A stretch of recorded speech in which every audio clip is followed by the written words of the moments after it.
Olá, gente, tudo bem? Estamos aqui mais uma semana para gravar o Arquipapo. Eu sou a Renata, tô aqui com o Kazu. Olá. E com o Gabriel. Presente. Então hoje a gente vai falar sobre o livro 101 lições que aprendi na faculdade de arquitetura. Vamos lá? Teus olhos brilham de manhã.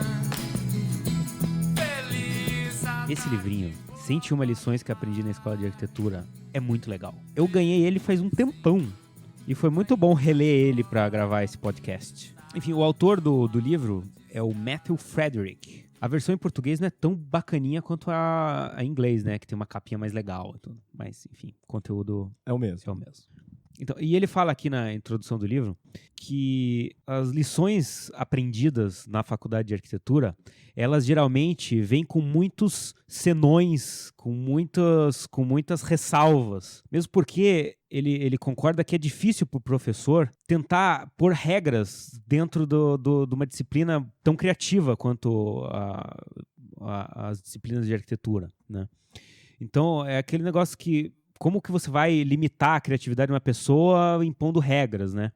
Então, todas as dificuldades que os alunos têm durante o curso de arquitetura, ele tentou traduzir, assim, regras básicas em 101 lições super rapidinhas, assim. Então, cada lição tem uma gravura ou uma frase, ou se não, no máximo, 3 parágrafozinhos, assim, explicando. Então, tipo, é super fácil de ler, é o tipo do livro, assim, que você não precisa ler do começo ao final, é o tipo do livro que você pode abrir numa página qualquer, num dia, assim, Exato. e ver uma liçãozinha, assim, sabe? O livro é pequenininho, até o formato dele é legal, dá pra você levar pra lá e pra cá. Eu acho que foi bem legal, assim, pra repensar coisas básicas, assim, que às vezes a gente acaba fazendo sem notar. Também é uma forma um pouco descontraída que ele vai dando as lições, assim. Então, às vezes ele faz umas piadinhas, faz um desenho ali, esquemático e tal. É uma maneira, é super didático, assim, é super fácil de ler. Esse não tem desculpa, tipo...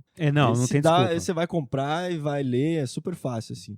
E até acho que, na verdade, as 101 lições que ele aprendeu, né, na faculdade, na verdade, é quase que várias delas a gente realmente não aprendeu, né?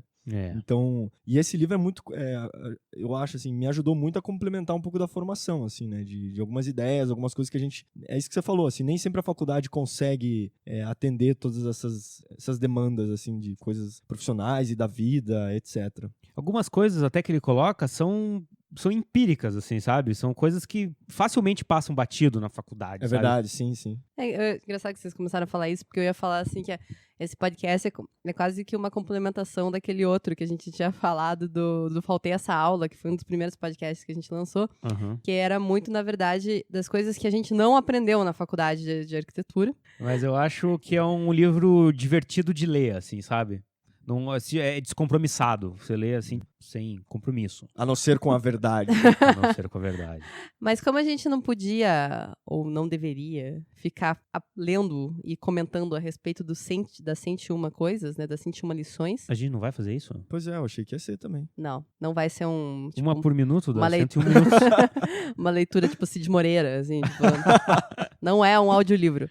Então a gente separou algumas dessas lições que a gente achou legal pra comentar aqui. Acho que dá um gostinho do livro também, não pode ser completo spoiler, né? É verdade, a gente selecionou algumas que a gente achou mais legal e daí a gente dá uma pirada em cima. O objetivo é deixar você com um gostinho de quero mais. Olha, que delícia.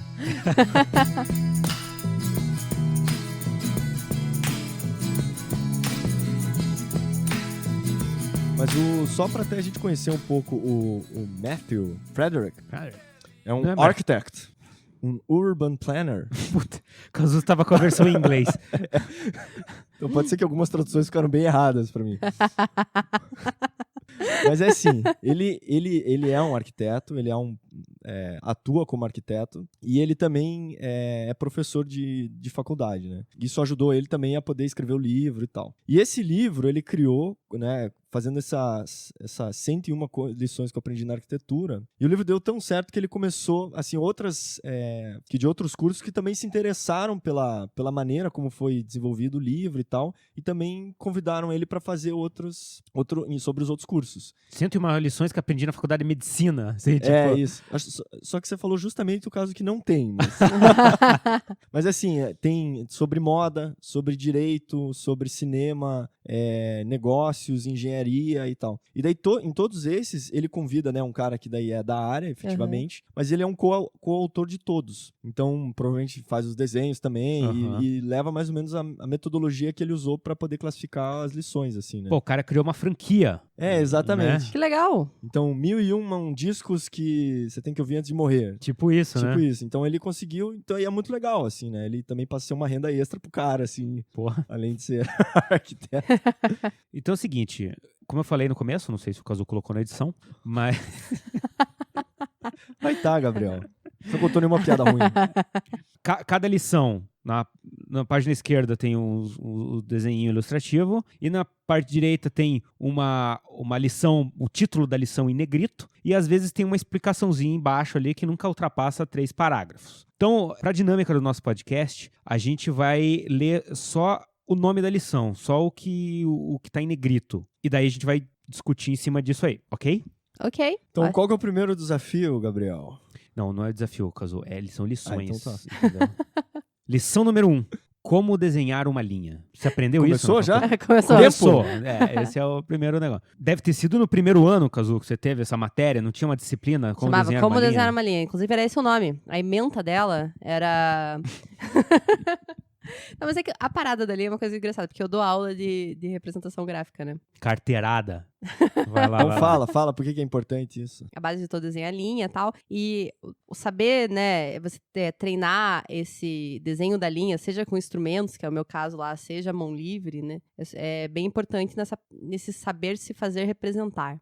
E tem uma coisa que ele menciona na descrição dessa lição, que eu acho, talvez, é uma das mais importantes, que a questão é do cruzamento de aresta. Que, quando eu comecei a dar essa matéria, na verdade, que eu parei pra perceber que eu fazia isso, assim, tipo, é uma coisa que você aprende lá, e você sempre faz, quando você tá fazendo croquis, você sempre faz as linhas se cruzando pra as arestas ficarem claras, né, pra não ficar com essa impressão de canto arredondado, e depois você para de pensar que você faz isso. Você simplesmente faz isso. E a primeira vez que eu fui dar essa matéria, tava falando dessa questão das linhas se encontrarem, para os cantos não parecerem arredondados. E daí o aluno falou assim, eu percebi que toda vez que você faz um desenho no quadro, você cruza as linhas, assim. O negócio da linha, o desenho do arquiteto, ele tem dentro da faculdade um caráter até um pouco social. Quando você está no colégio, para você ser descolado, você tem que ouvir determinada banda que a galera escuta, você tem que participar de determinado esporte, jogar bola lá, entrar no time de vôlei, sei lá.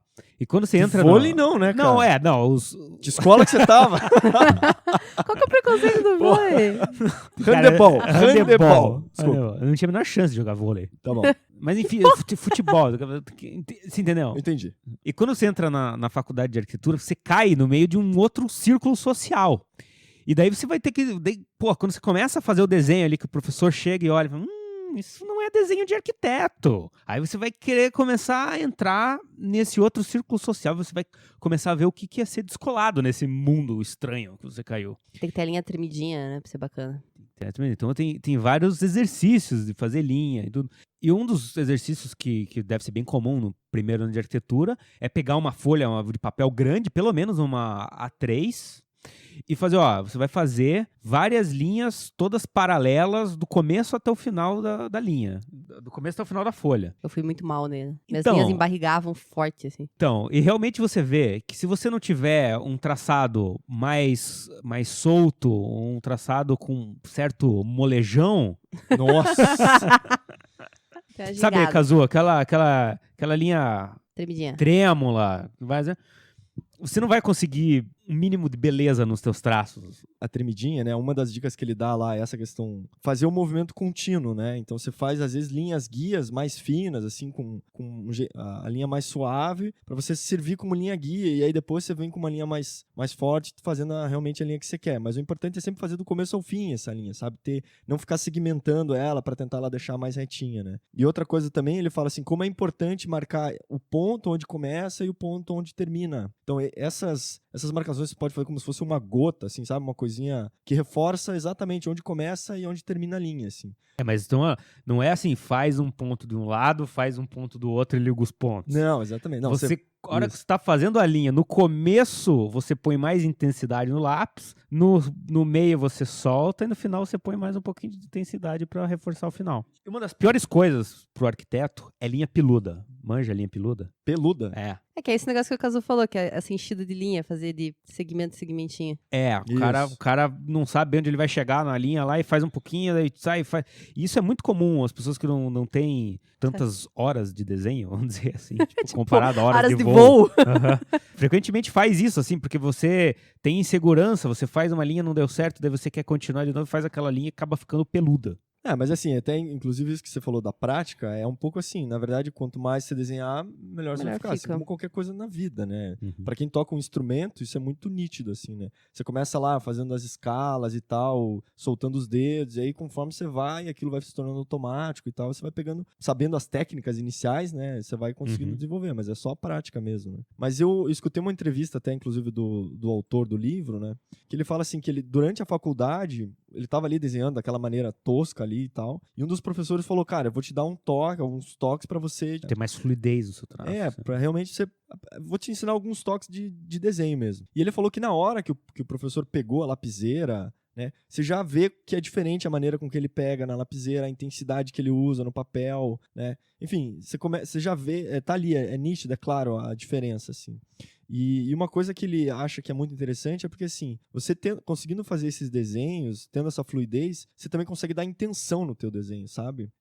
Porque, de alguma maneira, é uma forma de comunicação, né? Pô, é a forma de comunicação Do pra gente, arquiteto. né? Então, assim, é a mesma coisa você pensar na fala, né? Então, assim, você consegue dar intensidade ou não, reforçar algumas coisas, e aquilo que você tá desenhando pode se tornar um pouco mais verídico, assim. É isso que ele comenta, assim. O negócio da linha é tão engraçado que, tipo, que a gente aprende a desenhar e tem essa coisa. Daí tem quando você tá aprendendo desenho mesmo, tá lá, tem um dos itens que é hierarquia de linha. Que a gente, desde o começo, você exato. aprende que, tipo, a intensidade da alvenaria é diferente de uma intensidade de uma linha em vista. Então, realmente é uma lição pra vida que você aprende desde o comecinho.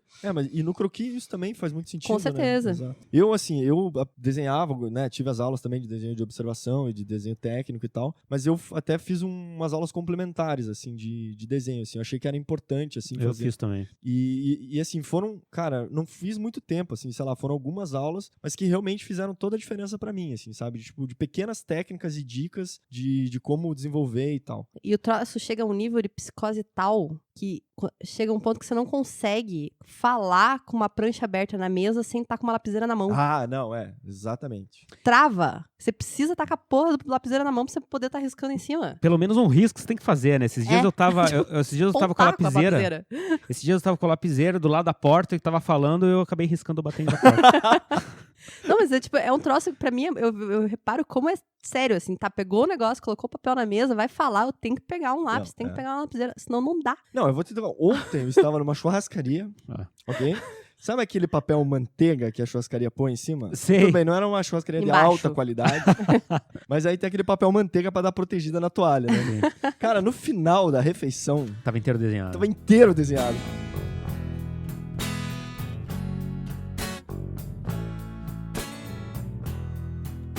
O próximo que a gente separou é a lição número 8. E a versão em português traz assim: a arquitetura é a criação reflexiva de espaço. Frase do Louis Kahn, né? Do Louis Kahn. O que isso quer dizer, na verdade, é a questão que a arquitetura, ela é criada, né? Ela é a partir de um grande pensamento, né? De parar para reflexão no sentido realmente de pensar a respeito daquilo. Não é simplesmente... E você vê vários arquitetos falando isso, né? Que a arquitetura, ela não é construir espaço. É pensar sobre espaço, né? Qualquer um pode erguer parede e colocar um teto, mas a arquitetura, ela deve ser fruto de uma reflexão mesmo. Não é simplesmente soltar um objeto dentro de um terreno, né, qualquer, assim. É muito engraçado, porque a questão de espaço, na verdade, é uma construção de um vazio, né? É isso, assim. A arquitetura é isso. Então, às vezes a gente se preocupa demais com a forma, como aquilo vai parecer esteticamente, né, sei lá, as fachadas e tal. Mas, na verdade, o que a gente tem que se preocupar muito é com o vazio, com o espaço onde as pessoas vão ocupar, onde elas vão se emocionar, né, os sentimentos físicos, emocionais, etc. Assim. Porque o Louis Kahn, ele foi um grande arquiteto, daqui a um tempo a gente faz sobre ele, assim. E essa questão da reflexão de espaços é muito isso, assim, é tipo você entender quais são os recursos que você tem, os significados, né, tanto sociais, morfológicos, os contextos onde você está inserindo o seu edifício, o terreno, o entorno, tudo, assim, né, e é essa reflexão que precisa ser feita, assim. E eu vou fazer um uma análise do que eu achei, por que ele colocou isso como uma lição que ele aprendeu na faculdade de arquitetura, porque na escola de arquitetura, é porque você chega na faculdade sem saber direito o que é arquitetura. Exatamente isso, né? O que é um prédio? Qualquer um faz o que é o prédio, né? E daí você aprende exatamente que ele foi fruto de um programa, de um raciocínio, de entender o que seriam as pessoas lá. E na faculdade que você começa a estudar isso. Por isso que eu acho que ele traz isso como uma lição da arquitetura. Porque o edifício não nasce do nada, né? Exatamente. É isso, ele tem outros fatores que vão influenciar nessas decisões, né? E é a criação reflexiva de espaços, não de planta baixa, assim, né? Então, você tem que ter a visão espacial, né? Quando você está projetando lá, para você imaginar que a pessoa vai estar, depois de construída aquele prédio lá, a pessoa vai interagir com o espaço ali, né? Sim. O outro da sequência é o 14, que também está bem relacionado com esse que a gente acabou de falar, que a arquitetura começa com uma ideia. Eu acho que daí na explicação que ele dá a respeito dessa lição aqui, ele deixa bem claro, no meu ponto de vista, que é importante para a arquitetura ela ter um embasamento conceitual. Eu também eu entendi dessa forma do conceito, assim. É um conceito forte. O que ele coloca aqui é o planejamento de espaços com a prática da decoração para enfeitar os espaços, isso não é arquitetura. Você tem que ter um conceito, você tem que contar uma história com aquela arquitetura, você tem que saber onde você quer chegar com aquela arquitetura, que sentimentos você quer despertar em cada cantinho da tua obra, né? E eu acho que é importante para a gente, para valorizar a profissão em si, mas a gente que quer valorizar o nosso projeto, a nossa arquitetura depois de construída, é importante a gente deixar bem claro o conceito. É importante a gente contar a história de como que a gente chegou naquilo. É importante a gente contar quais foram as bases que nos levaram a chegar àquela ideia, né? Só misturando um pouco, mas esses tempos eu ouvi de uma amiga minha que é artista plástica, né? E ela falou, muitas vezes quando eu tô vendendo, as pessoas não estão interessadas necessariamente só no meu produto, no meu objeto. Elas estão muito interessadas na história que tem por trás. Que é um pouco isso, qual que é o conceito por trás daquilo, né? O conceito que o artista tem, se ele viajou para a Indonésia e levou 3 meses fazendo pesquisas e aí ajudou crianças e daí isso trouxe, sabe, essa filosofia para produzir aquele objeto feito com folhas de bananeira, sei lá. Isso é uma história que vem, né? E assim, na arquitetura a gente precisa também desenvolver essa ideia do conceito, das justificativas das nossas decisões, que eu acho que vão embasar, assim. E é isso que é legal, quando a gente tá fazendo esse podcast, tipo, quando a gente entende, tipo, melhor o Guggenheim de Bilbao, quando a gente entende melhor o que tem por trás da Vila Savoy, deixa tudo mais interessante, né? Tudo mais interessante, a gente valoriza mais os objetos, né? Ou objeto, a arquitetura em si. A gente adora o behind the scenes, né? Cada episódio que a gente vai gravar sobre alguém, a gente quer saber quais são as curiosidades, o que aconteceu. Exato. Eu procuro os podres. Mas assim, você vê, isso serve tanto para uma pintura ou para arquitetura. Você vê uma obra bonita, bela, né? Pô, é emocionante, agrada o visual, mas é assim, é a forma de empatia mais fácil que você tem com aquela obra de arte, que é o visual. Depois que você, numa pintura, por exemplo, você vê uma pintura abstrata, você olha, pô, o que esse cara quis dizer com isso? Será que ele quis dizer alguma coisa? Pô, você chega à conclusão que o cara não quis dizer nada, talvez seja meio fútil, né? Agora, depois, pô, vai que você começa a estudar, assim, você vê um significado naquilo que você não tinha visto na primeira olhada ali e tal. Aquilo te faz você se interessar pela obra por muito mais tempo. Acho que serve para arquitetura também. Então, o 28 aqui eu vou fazer uma livre tradução. Um bom arquiteto não tem medo de jogar fora uma boa ideia. Cazu, você gosta de camarão? Adoro. Você gosta de chocolate? Adoro. Você come os dois juntos? Pois é. Não, né? Adorei a tua... Explicação, pronto. Próximo ponto. Próximo ponto, caralho. Não, porque às vezes você tem uma boa ideia, mas não necessariamente ela é harmoniosa com a outra. Quando você está fazendo um projeto, não pense que é o único projeto que você vai fazer na tua vida, é a única oportunidade que você tem de usar aquela ideia, sabe? Você tem uma boa ideia, até ele fala isso no livro, se ela não encaixa naquele momento, grava ela de alguma forma, desenha ela, guarda na gaveta. Let it go. E let it go. E de repente você usa ela depois num outro num outro momento. Como arquiteto, a gente tem que ter um crivo para as nossas próprias ideias, assim, sabe? Não, é muito fácil, a gente se perde, assim, a gente se apaixona por uma ideia, muitas vezes até sabe, na conversa com o cliente, às vezes você já tem uma ideia de que aquilo vai ser e se apega àquela ideia e tem uma paixão por aquilo. E, na verdade, a gente precisa se questionar muito, né, para realmente ter certeza que aquela é a melhor ideia, se vai dar para ir para frente ou não, né? E um dos crivos que pra mim funciona melhor é uma boa noite de sono, assim, sabe? Sim, sim. Cara, você passa ali o dia inteiro trabalhando naquilo, você sai assim e fala, porra, tá do caralho, eu gostei demais dessa minha solução aqui. Então vamos esperar pra ver o que o Gabriel do amanhã acha, olha. porque se ele aprovar... As suas conversas inteiras durante a noite. Isso.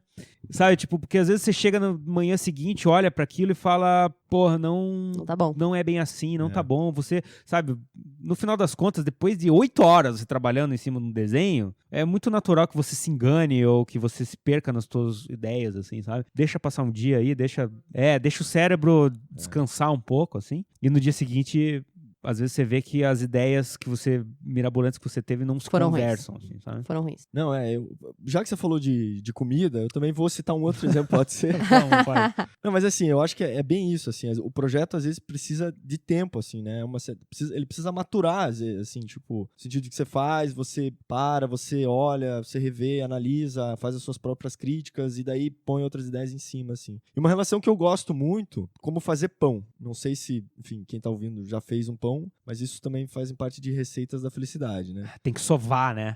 Mas assim, Mas enfim, o processo de fazer pão, eu acho, ele tem uma similaridade muito parecida com a questão do projeto. Não, eu vou explicar como é que você faz um pão, tá? Tá, então vamos lá. Agora a gente tá mudando o tema um pouquinho do podcast. A gente vai passar pro receitas de Kazu. Isso. Mas de receitas A de receita Carolina. de hoje... Não, mas assim, e eu vou tentando fazer essa relação com a arquitetura, que eu acho que é legal. Então vamos supor assim, como é que você começa, né? Você vai lá e pega a receita e pega todos os ingredientes. Então você vai precisar de farinha, de fermento, de água, de sal, etc. E esses ingredientes nada mais são do que os fatores externos que estão relacionados com a arquitetura, né? Todos os fatores, assim, que você tem que analisar, coletar, as referências e tudo. Beleza. Uma vez decidido isso, você joga tudo, amassa, tá? E reserva. E aí aquilo vai crescer um pouco. Você pega aquilo, abre a massa de novo e aí é esse processo de sovar, né? Então você vai... É o mais doído, né? É o mais doído. E o sovar, basicamente, é o quê? É dar porrada na massa, né? É fazer com que você trabalhe ela, gaste e tal. E o que é, basicamente, a parte de sovar, que eu brinco, assim, é a parte das críticas em cima do teu projeto. Então vão ser críticas que você mesmo vai fazer, críticas que os outros também vão poder olhar em relação àquilo, né? Ver se a massa tá resistente ou não, se ela aguenta e tal. E aí o papel do advogado do diabo, assim, né? Tipo, que você mesmo faz com você, assim, sabe? Exato. E aí uma vez que você fez todo esse trabalho de trabalhar a massa, você vai deixar ela descansar para ela poder dobrar de tamanho, para ela crescer novamente. E aí essa que é um pouco o momento da verdade, assim. Se aquela tua ideia, se todos aqueles ingredientes, se você passou pelas críticas e tal, e aquilo em termos de, sei lá, condições de temperatura e pressão forem favoráveis, o teu pão vai crescer. E ele vai ter uma base sólida no sentido de que ele vai conseguir se sustentar, né? Porra, gostei da analogia, Gostou? hein? Pô, ficou bonito. E caso não resista às críticas, ele vai batumar. Exatamente. E aí você vai pro forno, que é a hora que vai pra obra, e daí é um Deus nos acuda e... Tomara que nem vá pra obra. Mas uma coisa que eu levo pra mim, assim, é que toda escolha é uma renúncia. Então, não adianta você, como ele falou no título aqui da lição 28, não tem que ter medo de jogar uma ideia fora. Isso. Porque toda ideia que você tomar como verdade, você vai automaticamente estar jogando uma outra ideia fora, sabe? Exato. Eu acho que esse processo criativo é como uma árvore lá, que tem um tronco do qual se ramificam vários galinhos, e você vai seguir um deles. Depois que você tá lá na pontinha da folha, vem alguém e chega e fala, por que você não tomou a outra direção? Não sei. O que vale é verificar se esse produto final ele é bom nessas condições, porque tem infinitas formas de você resolver os problemas que aparecem. Cara, esse é o episódio da analogia, hein? Não, hoje tá lindo. pão, Não, árvore, comida. Eu vou parada. fazer outra agora. Já que Caralho! você falou de cada escolha é uma renúncia, Aham. tem uma frase do Leandro Carnal, que é um dos filósofos da atualidade aí, que ele fala: uma vez que você decidiu casar, você, moça, decidiu casar, você renunciou à possibilidade de estar com o Brad Pitt.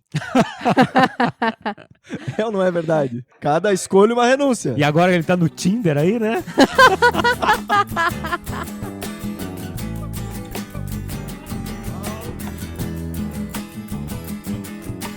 A próxima aqui que a gente separou foi a lição 34, que é emoldure uma vista, não a exiba meramente. Que é no sentido de valorizar as aberturas, né? E exatamente emoldurar as aberturas e destacar e principalmente, como os outros itens já também falaram, pensar a respeito disso, né? Pensar a respeito dessas interações entre o externo e o interno. Não, quer um exemplo clássico? Vamos lá. Vila Savoie. Lá no terraço jardim da Vila Savoie, ele faz isso. O Le Corbusier emoldura. O Le Corbusier faz uma abertura nas paredes para que você veja aquela paisagem de floresta que tem lá emoldurada pela arquitetura que ele criou. Exatamente. Que até naquele episódio, até citei, falei daquela viagem sobre os olhos. Né? Putz, não vou citar de novo. Se quiser, ouça lá de novo. Ova. Mas o importante é você se questionar o porquê daquela janela, o porquê daquele formato, o porquê, né? Quais as razões, as justificativas. E é isso que eu acho que é interessante, porque muitas vezes a gente tem uma vista que é interessante, precisa ser valorizada, outras vezes é para trazer mais iluminação natural, né? Lógico que nesse sentido, assim, ele tá falando mais das perspectivas que você pode ter, né? E evidente que é super importante a gente pensar sobre a fachada, sobre as proporções, as harmonias externas, mas eu acho que a relação que a gente tem que sempre, sabe, tomar muito cuidado, ou ser talvez uma das prioridades, é essa relação de quem tá dentro do edifício olhando para fora, né? É engraçado que isso é um tema recorrente pra gente aqui, né? Falar sempre que, no final das contas, a arquitetura é pras pessoas, né? É pra... Vamos pro usuáriozinho, né? Vamos parar com esse papo. Cara, É, toda Acho que vez. já passou. Não passou! O próximo aqui, o ponto 53, que é um bom edifício revela coisas diferentes sobre si, mesmo quando visto de diferentes distâncias. Ah, esse é o tópico do Gabriel. Por quê?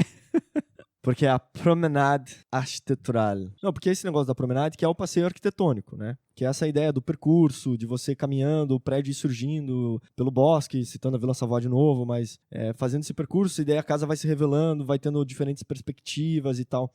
E é isso que é legal, assim, né? Um pouco, pra mim, promenade é um pouco a magia, assim, sabe? Da casa surgindo. A abertura de cortinas. É isso, exatamente. Essas transições entre o claro e o escuro e como é que aquilo vai brotando e tal. E isso, por exemplo, é muito evidente na casa Vila Savoie. Tem uma outra casa super importante também, que é a casa Oscar Americano, em São Paulo, que é do Oswaldo Bratic, que quem é de São Paulo, puder fazer essa visita, que tem muito essa ideia do percurso, sabe? Da promenade, daí se revelando e surgindo e tal. E outra coisa que eu acho que também tem a ver com a riqueza de detalhes, assim, né? Que é você se aproximando, tudo bem, você fez o caminho, né? Você chegou no edifício, ele se revelou e tal. E aí, uma hora que você entra dentro dele, ele também vai ter surpresas. Não, acho que tem isso. E eu acho que tem a ver também com a riqueza de detalhes, assim, sabe? É o jeito que você... Não só o jeito que você percorre o edifício, mas a distância da qual você vê ele. Vou dar um exemplo prático, assim. Por exemplo, a Catedral de Brasília. Se você vê ela a 500 metros, você reconhece aquela obra. E ela, a silhueta, né? sim, ela tem uma silhueta característica e tudo, mas talvez você não reconheça que aqueles painéis são de vidro. Talvez você não reconheça que aqueles pilares curvos são de concreto. Uhum. Se você é um desavisado, não sabe quando foi construído nem nada, talvez você ache que seja uma coisa de aço, não sei. Então, à medida que você vai se aproximando da catedral, você vai identificando os materiais, você vai vendo que aquele revestimento lá é um vidro, chega mais perto, você vê que é um vitral, que tem um desenho. Depois, enfim, você entra dentro, você vê o formato dos vidros que compõem o vitral e tudo, e você vai vendo a obra mais na riqueza de detalhes. Assim, E outra coisa que eu acho que também tem a ver com isso é a questão do skyline também, sabe? Esse afastamento maior que você faz ainda e você vê a interação do edifício com os outros. Que também é um outro contexto, né? Exatamente. Ele com seu entorno, assim. Eu vi uma vez um cara que ele é cartunista ou desenhista, assim, de super-herói, assim, tudo, e ele tava falando que quando, até no cinema isso, assim, quando o cara tá criando um personagem, um dos primeiros estudos que ele faz é o estudo da silhueta. Você vê a silhueta do Batman, assim, você reconhece. A barriga tanquinho. Foi mal. Tem esse primeiro estudo que é o da silhueta, porque é a primeira... assim, é o traço mais básico que você vai ver, assim, mesmo que você veja o Alien de relance, sabe? Você sabe que é o Alien, assim, sabe? Verdade, aham. Então, isso tem a ver também com isso do skyline, né? Então, edifícios marcantes, eles têm a silhueta marcante. Eles são marcantes em várias escalas, em várias distâncias. Isso, em várias distâncias, inclusive na distância mais longe, eles são marcantes. E só para até fazer o gancho na questão dos detalhes, que um cara que eu acho que é super impressionante nessa questão é o Mies van der Rohe. Então, quando você vai, assim, você vê o edifício dele lá, por exemplo, o Pavilhão Barcelona. Beleza, você identifica que é um Pavilhão Barcelona. E aí você vai chegando perto, aí você vai vendo os detalhes de como que são os rejuntos, o encaixe dos pilares, sabe? Tipo, vários detalhezinhos que a obra vai se tornando ainda mais rica, assim, mais cheia de coisas, de informações. E cada passo que você tá dando, porra, são coisas diferentes que vão te surpreendendo, assim. Eu acho que o Niemeyer também é bem rico em detalhes, assim, quando você vai se aproximando, né? O 68 é desenhe em sessões, né? Faça cortes, digamos assim. Super importante. Faça cortes, por favor. Nada Às vezes às vezes se passa tanto tempo em planta. Mas sabe que é engraçado que na aula também, planta é um troço muito comum para os alunos, né? Plantas quase não é um problema ensinar, assim, porque todo mundo vê, todo mundo tá acostumado. Elevação também, de certa forma, a gente começa trabalhando com elevação de coisas mais básicas, assim, vai. Agora, na hora que chega no corte... A galera trava, né? Eu acho que são duas coisas. Uma é falta de visão espacial e outra eu acho que às vezes é falta de conhecimento construtivo, assim, sabe? A pessoa não sabe o que tem em cima da cabeça dela. Ela sabe uma planta como é muito difundida e tudo, o cara sabe que ali é a parede de tijolo. Mas o que tem ali entre o forro e a laje, sabe? Sei lá. E a outra, acho que é essa questão que eu falei da falta de visão espacial, assim, o cara não realmente não consegue ter aquela ideia tridimensional do espaço, assim, sabe? Eu desenvolvi isso na faculdade, assim, esse negócio de conseguir enxergar o corte, de fazer o corte, foi na faculdade. Tanto que um dos primeiros projetos que se faz lá é a casa corredor, né? E aí você questiona muito, assim, porra, mas é uma casa corredor, sei lá, com 1 metro de largura, né? Era um absurdo, assim, 1,20 m, assim. Pô, que programa idiota, não sei o que. Cara, mas é basicamente como te ensinar a projetar em corte. Assim. É um baita exercício. E esse é um puta exercício. Porque a gente tem uma tendência, normalmente, a começar também pela planta, né? Assim. E a planta ser a referência para tudo, e aí em determinado momento a gente precisa fazer um corte para entregar, né? Pra não perder pontos, sei lá. E na verdade pra não, cumprir a cara. tabela. E assim, acho que cada projeto e cada caso vai exigir trabalhar sempre a planta com corte. Muitas vezes você começa pelo corte, né? Porque às vezes tem uma topografia muito inclinada. Terrenos assim muito inclinados é realmente isso. Como que você resolve primeiro os níveis, Você vai começar pelo corte. Não precisa nem ser muito inclinado. Acho que você vai analisar ali a forma do terreno, como é que você vai usar ele em planta, mas também onde é que vai ser o teu acesso, qual que vai ser a cota do pavimento térreo. Então você vai entrar mais para cima do pavimento térreo, mais para baixo do pavimento térreo. Como é que vai ser? Você tem que fazer sessões ali do terreno para você estudar isso daí também. E, porra, é muito legal, tanto no desenho, assim, é bonito você ver um corte elaborado, um bem corte feito. diferente, quanto espacialmente depois com a obra construída, sabe? Eu acho que, verdade. não é? Tipo, você vê aqueles volumes diferentes, assim, tudo que fica bonito no corte, assim, espacialmente, porra. As intervenções, assim, você enxerga muito em corte, né? Problemas de pé direito, escada, tem que ser em corte pra resolver. Não dá pra economizar.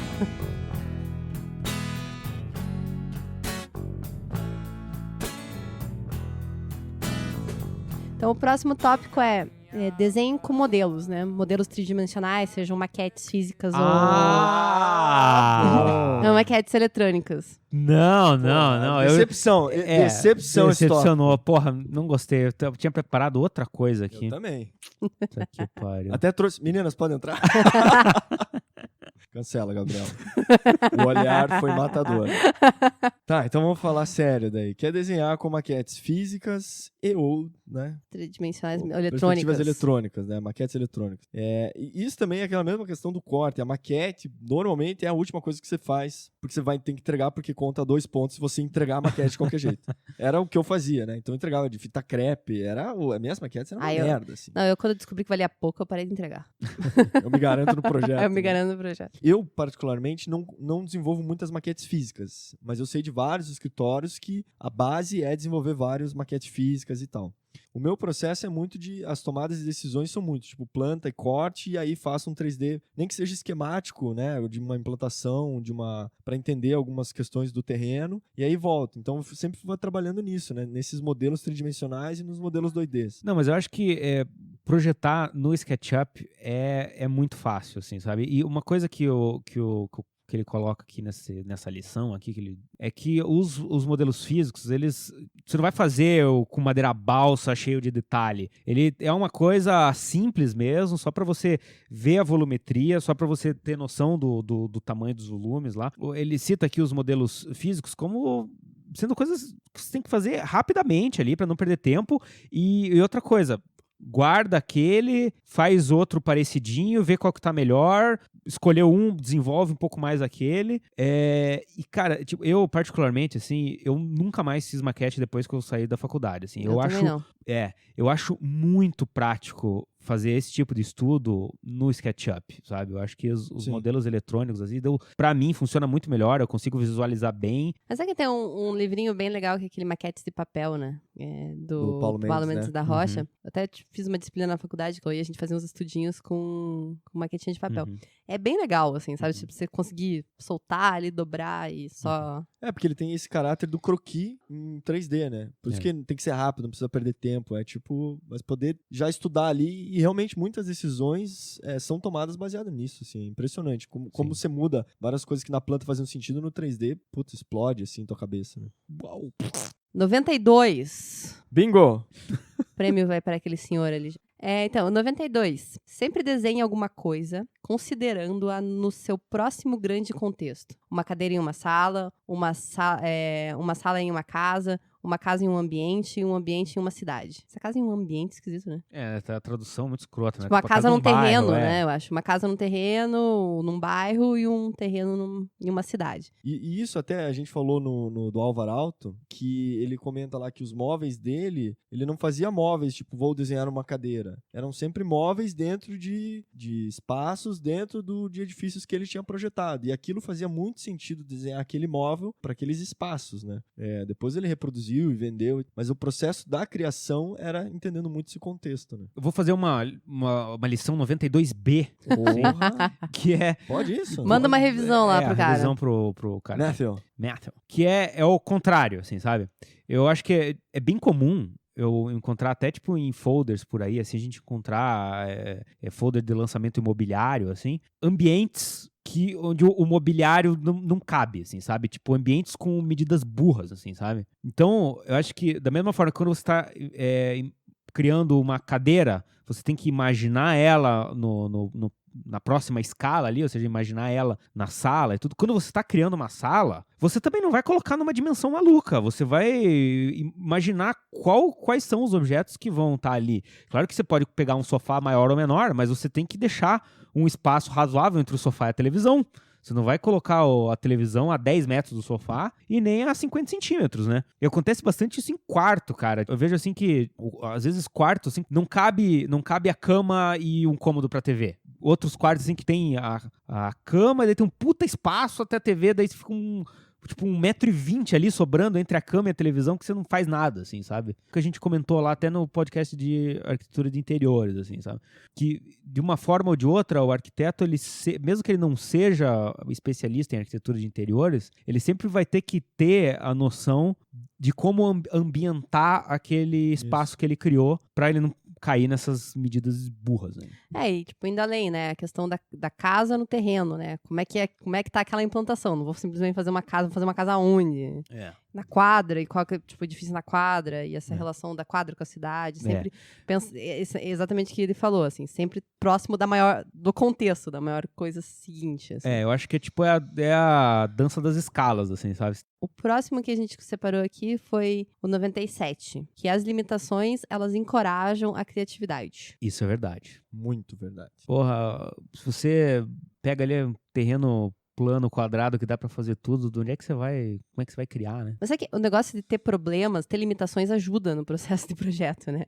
Você, Não, tipo, com essa, certeza. tipo, essa liberdade de você poder fazer qualquer coisa em qualquer lugar é, tipo, assustadora. Você faz o quê, né? Se você não tem nenhuma limitação. Não, eu vou dizer duas frases que pra mim são muito marcantes, que é: a solução muitas vezes é o problema, Uhum. que é um pouco isso, as limitações podem ser a solução, inclusive, do seu problema, e as limitações são seus melhores amigos. Porque uma vez que você tem as limitações no projeto de arquitetura, seja legislação, topografia, custos, prazos, clientes, cara, pode ter N fatores. Eles basicamente já estão justificando as suas decisões.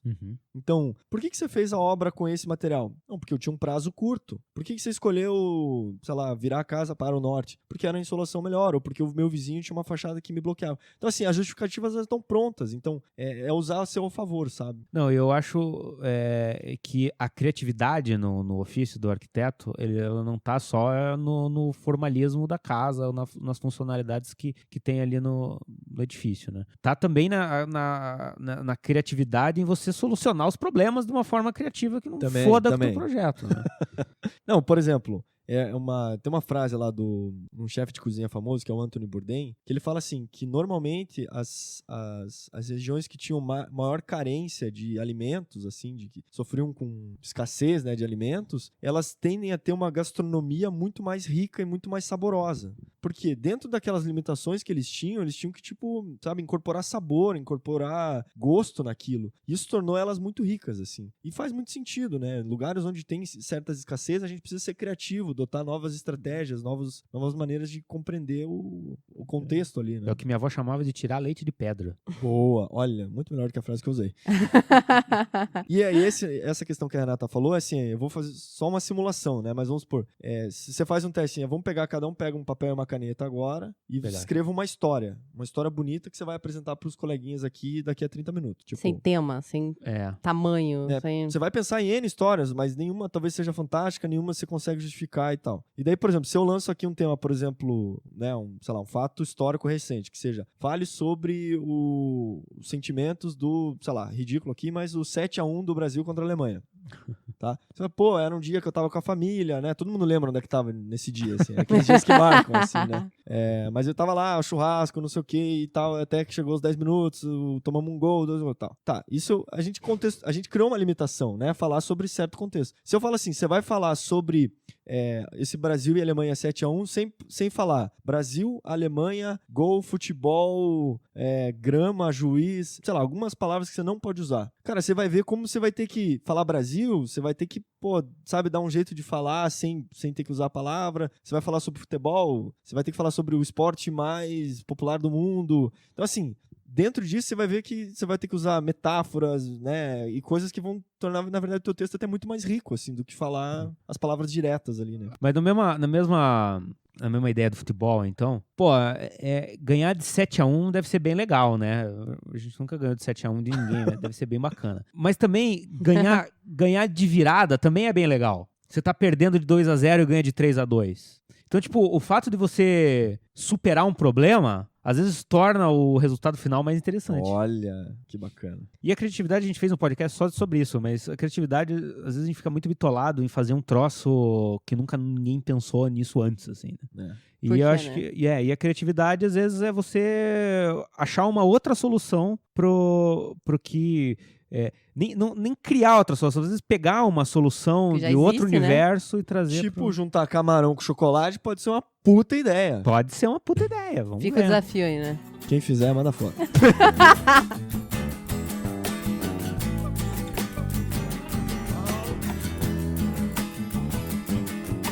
A 99 que a gente separou aqui simplesmente faça alguma coisa. Que é nesse sentido, assim, sabe? Tipo, de encarar o papel, o AutoCAD, seja lá o que for, e simplesmente começar. Porque às vezes a gente fica lá patinando, daí chega no escritório um dia não faz, vai no outro não faz. Procrastinando? Como é que fala isso? Procrastinando.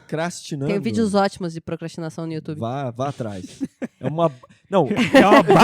Ver vídeos de YouTube falando sobre procrastinação é uma excelente maneira de procrastinar as coisas, porra. Paradoxo, né? É a história da minha vida na faculdade, assim. Tipo, tem projeto pra entregar daqui a um mês. Passa uma semana, passa outra semana.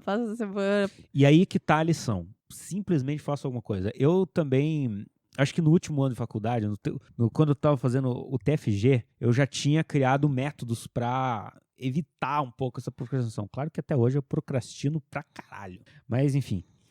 Tinha que fazer o TFG e eu não tinha a menor ideia de como começar aquele negócio. E eu peguei essa lição. Simplesmente faça alguma coisa. Se eu não sabia como fazer o meu projeto, eu sabia como fazer uma maquete do terreno. E foi isso que eu fiz. Inclusive o Kazu me ajudou, você lembra disso? Lembro, cara. Lembra Puta, é disso? verdade. É. E daí, tipo, eu não fazia a menor ideia de como começar e comecei a fazer a maquete do terreno. Então fui lá, peguei a carta topográfica do terreno lá e recortei as curvas de nível, fiz as curvas de nível, fiz os bloquinhos até dos edifícios vizinhos e tudo. E aquilo me ajudou a entrar mais no projeto, a entender melhor as necessidades que tinham ali no terreno e me deu um start. É verdade. Sabe? O importante é não travar, né? Ficar ali parado. Pô, não consigo, não tenho ideia. Então vai pro outra coisa. básico, vai pro braçal, faz um troço mais básico possível. Indica os recursos. Começa. Qualquer coisa. Ou também vai pintar, vai nadar, vai jogar um esporte também. Tá valendo também. É procrastinação. Mas não dá pra ser criativo? Dá. Não é o ócio criativo, Gabriel? Isso, tá certo. Eu lembro uma vez na faculdade, quando eu descobri esses vídeos de procrastinação, que eu passei, assim, Você procrastinou pra caralho. horas procurando vídeo de procrastinação no YouTube. Cara, se você for ver os meus arquivos de estudo preliminar no AutoCAD, tem zilhões de desenhos, assim, sabe? Porque... Copia e coloca pra baixo. Copia e coloca lá. Não sei, desenho, sabe? Não pode ter medo de desenhar, assim, sabe? Desenhar qualquer coisa só pra você ver que aquela ideia é errada. Porque dali você... Já sabe o que não fazer. Ou você tira da cabeça, já sabe o que não fazer, ou dali você vê algum brilhantismo naquela porcaria lá e começa a evoluir daquilo. E depois ninguém precisa saber que você começou tudo aquilo de um erro. Trabalho exaustivo. Desenha, pra ver todas as possibilidades. Tem um negócio que é engraçado, que às vezes você senta pra desenhar e simplesmente sai, né? Pega, sentou, fez, pariu, acabou. Tem vezes que Não, mas eu tenho medo dessas soluções que parecem lindas e maravilhosas, assim, que sai, beleza. Falo assim, não pode. Tô esquecendo de alguma coisa. Vai brotar algum pepino no meio do processo. E daí eu faço que nem o Gabriel. Caralho, vou desenhar de novo. Volta, desenha, caramba. Daí você volta na primeira, né? Depois de 10... Daí, muitas vezes você volta na primeira ideia. Mas você precisava ter certeza. Esteja sempre fazendo uma coisa. Vai, mexe, desenha. Nem que seja enchendo o saco de alguém. Nem que seja enchendo o saco de alguém. E, por último, mas não menos importante... Que é o que a gente vem falando há vários episódios. É a esperança do Kazu.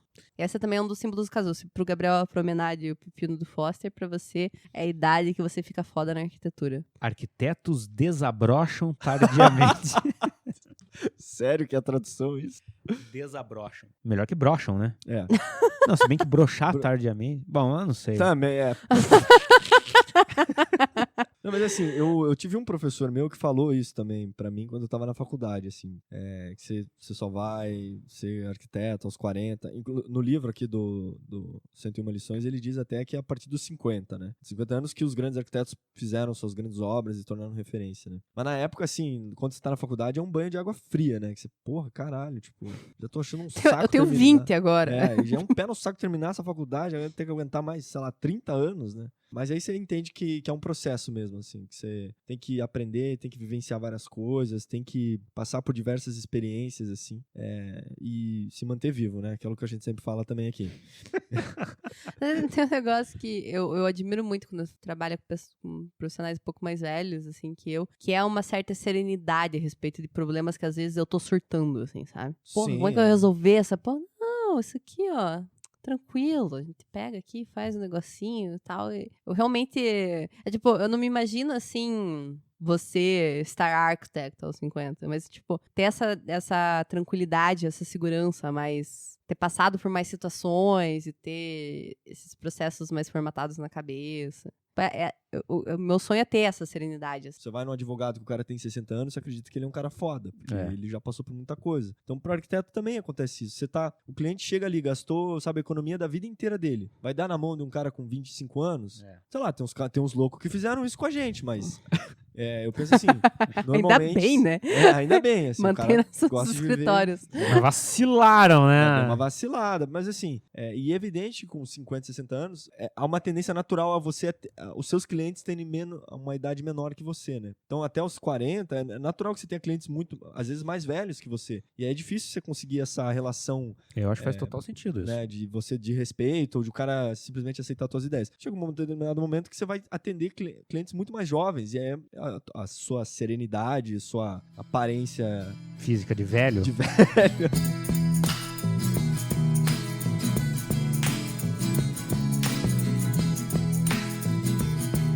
Eu vi uma entrevista que o Matthew dá. E é legal, porque ele fala, o nome do livro é 101 lições que eu aprendi, e a entrevistadora lá, ela pergunta assim, mas o que foi que você não aprendeu que você gostaria de ter aprendido para se preparar melhor? E ele falou o seguinte, que acho que o principal fator, assim, é que você tá ali coordenando, administrando, sabe, propondo. O objeto da arquitetura em si, lógico que ele é importante em termos de formas, mas o trabalho em si do arquiteto é gerenciar todos esses fatores. Então é gerenciar pessoas, clientes, complementares, engenheiros, prazos e tal. E você precisa, sabe, porque tudo isso, as pessoas vão te dizer, isso dá, isso não dá, isso é caro, isso não, que cada um vai puxar para um lado, e você tem que ter essa capacidade de conseguir administrar tudo isso, assim. Ele falou, e para ele isso que é um dos fatores primordiais para resolver a arquitetura, sabe? Tanto que ele fala assim que ele como professor avalia os alunos basicamente em 3 critérios, assim, que ele chama no processo mesmo, no projeto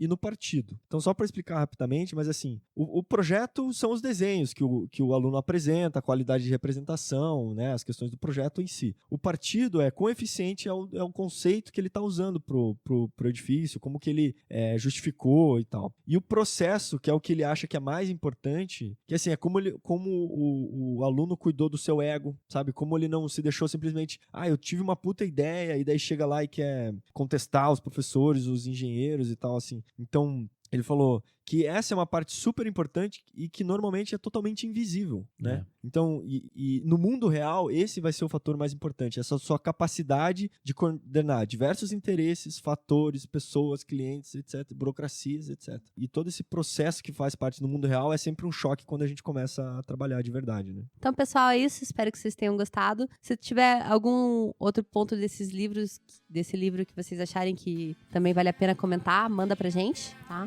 Nossos canais de comunicação são o Face, o Instagram, e também tem nosso e-mail, o arquipapo@gmail.com. Continuem assinando o nosso feed, que ajuda muito. E quem puder deixar uma avaliação no iTunes também é muito legal. Beijo grande. Valeu. Até semana que Um vem. abraço. Lua que se vê através da janela, a alegria das crianças. A Renata leu 101 Dálmatas. Ela errou. E mesmo assim ela vai comentar. Vai pessoal. O que eu guardo quando estou pra chegar.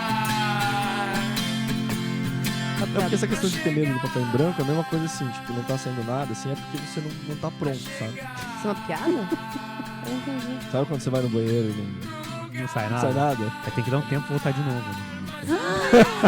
Acontece,